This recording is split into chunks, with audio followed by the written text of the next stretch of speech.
alumnes de cinquè guanyarem. Si no guanyem, en grup aprenem. Amb la confiança, però un grup serem. Som els xiquets de l'Escola Pia i anem al grup de moviment Calasanz. Fem i tenim amics i companyia que a més hem de treballar en la confiança.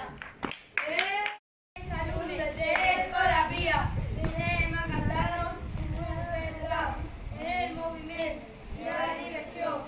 Els amics i eres feliç. A cantar feliç.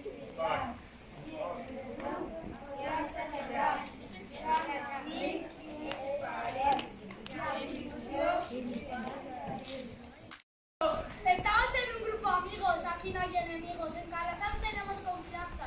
Escola Pía, un colegio de Gandía, como somos religiosos nos gusta leer la Biblia. Vamos a movimiento, en esta religión todos los niños somos cientos.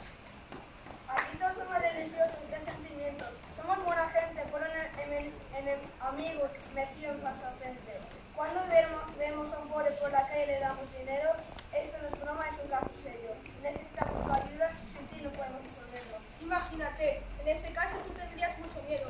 Imagínate, los pobres se están muriendo. Con un grano de arena podemos ayudar a cientos, ya que somos de movimiento. Lo siento, si no lo has escuchado, no hay repetimiento.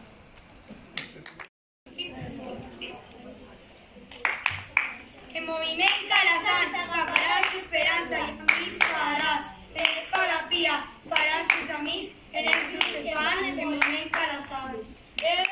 Calasanz, amb nosaltres llegiràs, la nostra confiança te guanyaràs i molts amics faràs.